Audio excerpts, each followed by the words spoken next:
Coming up with the question, how does SpaceX launch satellite into space? You've probably seen how rockets are launched into space, and something silent may whisper to your mind, oh no, this is rocket science. Well, of course, you admit it's rocket science because the process it takes a rocket to fly from Earth into orbit is cumbersome, but on the other hand, rockets don't just fly into orbit, they do so for a mission. Either a mission sends satellite or cargo to the LEO or Geosynchronous zone of orbit, or even go behind to the outer orbit like the moon. But the serious question here is, how does SpaceX launch satellites into space? Let's discuss more about this in today's episode. Well, it all starts with a rocket, and a very big one. Why rockets, and not commercial airplanes? However, the answer revolves around the Earth's gravitational force. Everything we do on Earth, including you being able to sit your buttocks on the chair, is due to a suppressing force pushing down object towards the Earth's surface. It's at our advantage to make good use of this force in our daily life, but at the same time, it's at the disadvantage of rocket companies to be able to break through this force and get into space. Thus, for a rocket-carrying satellite to be able to propel through this gravitational force and reach orbit, it will need a propelling force known as thrust. A rocket burns propellants, either liquid methane or liquid oxygen, to produce thrust that will push it upward against gravity. A rocket needs enough fuel and thrust to speed up to at least 17,800 miles per hour. That's how fast you have to get going to fly above most of Earth's atmosphere and stay in orbit. A rocket always has two stages, the first stage booster and the second stage, the spacecraft which sits on the booster. The booster's job is to propel the spacecraft carrying satellite or cargo. So, the booster is designed to have powerful thrust the rocket will release the spacecraft. A spacecraft that orbits Earth is sometimes called a satellite. A satellite is released from a rocket at a specific distance from Earth. There, it keeps going around Earth in a circular path known as orbit. This occurs as a result of a balance between the momentum, or velocity, the satellite gained from the rocket and the pull of the Earth's gravity. And that is how satellites are launched into space. A satellite can remain in orbit for a very long time if these two forces, the rocket's velocity and gravitational force, are balanced. However, what happens if you want to travel beyond Earth? You'll need a fast rocket to escape the Earth's gravity. If you're trying to reach another planet, the spacecraft must still be separated from the rocket. But you'll also need to figure out the right launch cycle before leaving Earth to get to that planet. Take Mars, for example. Mars and Earth are always close together every 2 years. For instance, launch cycle hit 2023, and before we will ever see it again will be in 2025. Hence, this year 2023 is the right year SpaceX can go to Mars, or they will stay back and prepare to land on Mars by 2025. This is the best time to go to Mars, since it will require the least amount of fuel and time to get there. And if in any case, there will be need to go even farther to explore planets like Saturn, SpaceX has to carefully plan out how to first land on Jupiter before Saturn.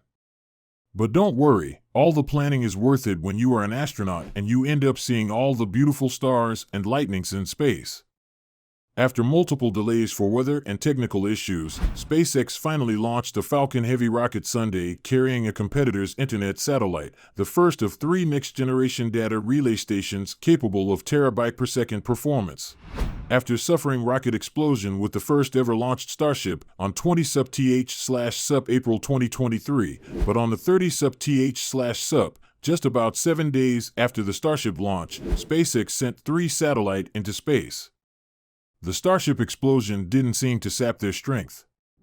It was a very long delay because of the gusty winds like storm, but the powerful rocket flashed to life at 8:26 p.m. EDT and flew away from the launch pad 39A at the Kennedy Space Center at more than 5 million pounds of thrust. The Falcon Heavy quickly accelerated as it burns its kerosene and liquid oxygen propellants and shed weight, leaving behind a heavy cloud of soot.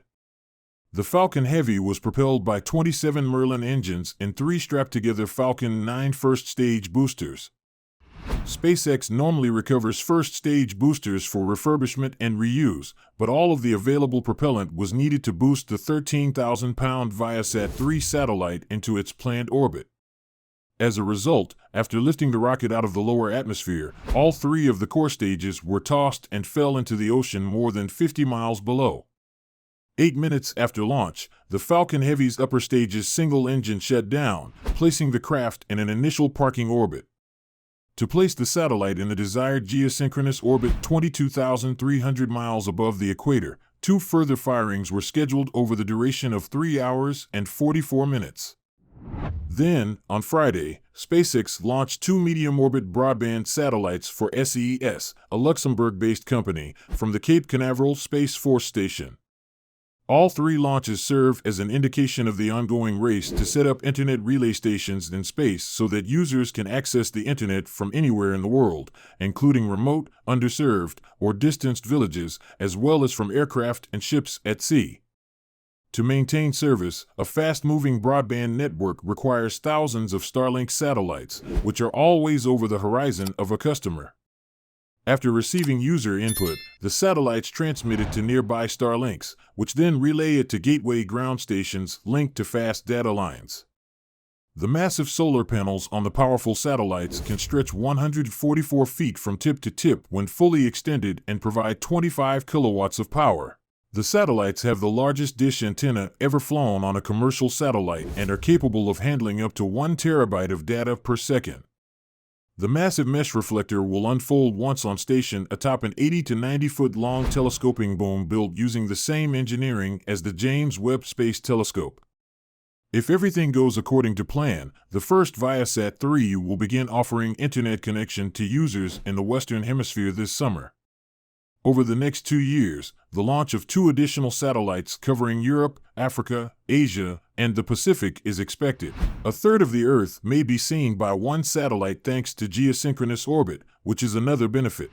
So you might be able to connect to a third of the Earth with just 1 launch and 1 satellite. And Viasat 3 is based on this concept. The Falcon Heavy is currently the most powerful operational rocket in the world. It is made up of 3 first-stage boosters from SpaceX's workhorse Falcon 9 rocket that are fastened together, with the central booster being topped by an upper stage and the payload. Due to its special design, the Falcon Heavy can produce more than 5 million pounds of thrust upon takeoff, which is roughly comparable to 18,747 aeroplanes. Depending on the payload weight and desired altitude, the Falcon booster's flexibility enables various kinds of flight plans for the most cost-effective flight plan. With the center core landing on a drone ship and the side pair conducting a return to launch site maneuver, SpaceX can recover all 3 rockets. This method has been tried numerous times with various degrees of success. In November 2022 and January 2023, the side boosters returned to the launch site while the center core was expended during top-secret, classified Space Force missions.